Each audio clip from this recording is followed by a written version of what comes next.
So, you know, I started We Are Wearables Toronto back in 2014 because I wanted to make sure that everybody in the world knew what was going on in Toronto and Canada, because there's a lot of talk about what's happening in Silicon Valley. And, you know, as Titu talked about, people are talking about Toronto because of you guys here at We Are Wearables, but also, as we saw, AI as a center, AR, VR, we're seeing some startups here. And there's some activity happening in ARKit. And what I wanted to do is find out who's working in ARKit and then celebrate them and showcase them. Now, you gotta understand, ARKit is very early days. It was just released. So we're gonna be showing 3 Canadian developers that are doing some work within the AR space. And to help me find them, because I couldn't do it alone, I teamed up with my favorite Canadian tech publication, MobileSyrup.com. And here from MobileSyrup.com to tell you a little bit about our partnership and to kick this off is senior editor Patrick O'Rourke. So I'm a senior editor at MobileSyrup. I'm also a contributor to BetaKit. And I go to a lot of events, and I was recently at WWDC, and one of the most interesting things that I saw at WWDC was ARKit. I've seen Google's Project Tango, but I find ARKit more exciting just because I feel like it's the platform that's going to bring VR to the masses. So we teamed up with We Are Wearables to kind of get in on the ground floor and hunt down developers that are Canadian that are doing cool things with ARKit. And today we're showing off a few examples of some of the, I guess, marquee examples that we were able to find. Yeah. That's what we're gonna do. Cool. You ready? Yes, I am. So our first example is actually, they're not here in person, but I talked about them a little bit. They're Cognitive VR. I wanna show you their demo here. I'm gonna talk through it. I hope I do them justice. So Cognitive VR is from Vancouver. So what you're seeing here is a demo of ARKit. So Cognitive has built spatial analytics and insight platform. So as I mentioned before, and you heard Prashant and Anna and Alexander talk about it, especially in the augmented reality space, but also in VR, there is a lot of opportunity and money right now in the enterprise. But why go through all of these simulations and training scenarios if you're not able to better understand how effective they are? How are you supposed to learn from this? And so what you're seeing right now is the use of ARKit on the left. So you're seeing the virtual car on the left-hand side.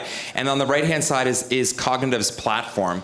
And so their platform measures things like gaze. It also measures the user journey, which you're seeing there. It aggregates hotspots of different objects. They also have the ability to measure dynamic objects. And what's really fantastic about this, because they've thought about their enterprise client, is that all of this information is taken out of Engine, which usually you would have to see it in Unity, and you can export it into WebGL, which means you can then send it to your business stakeholders to then, you know, create a report.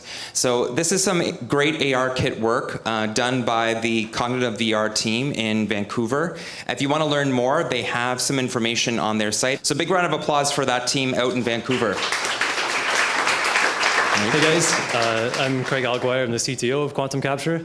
So we're showing here a demo we made for, with Apple's ARKit. This is Ori from Super Ventures. We actually created this 3D scan for the AWE conference. It was for a VR demo originally.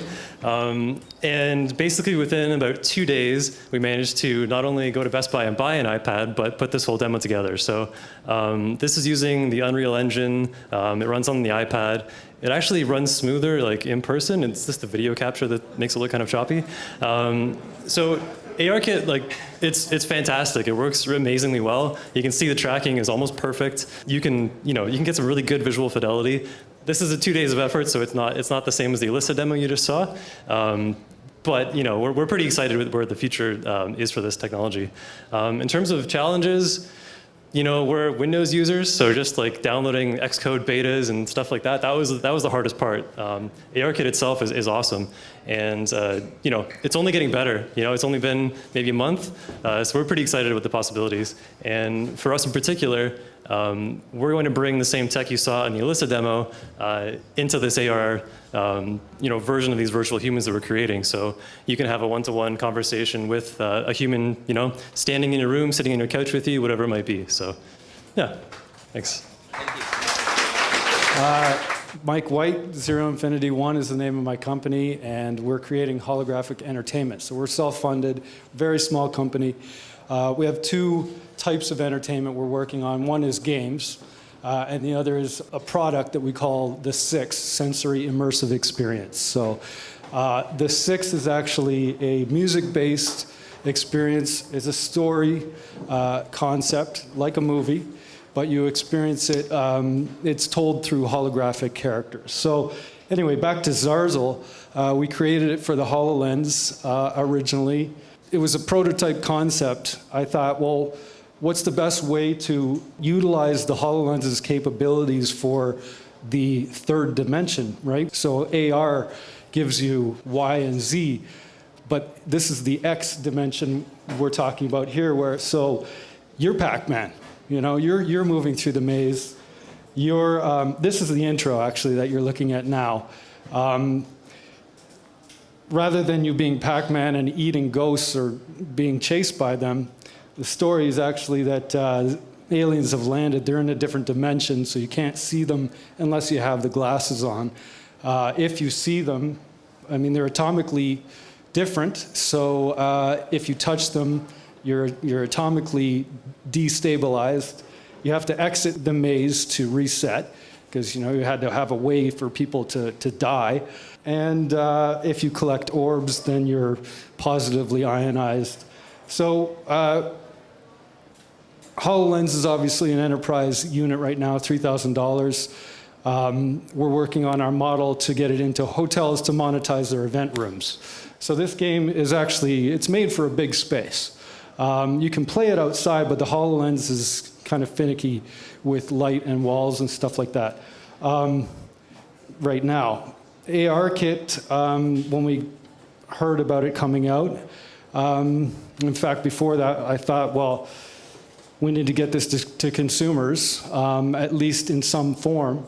ARKit, the beauty of it is now we're taking the computer off of our heads, putting it in the phone where it should be, in my opinion. And to me, that's a much more conceivable step for the consumer to be able to have a peripheral that gives them the visual experience they want with this third dimension. And experiences that happen in the real space that you're in, where you're experiencing the 3D content, but with simply a visual peripheral.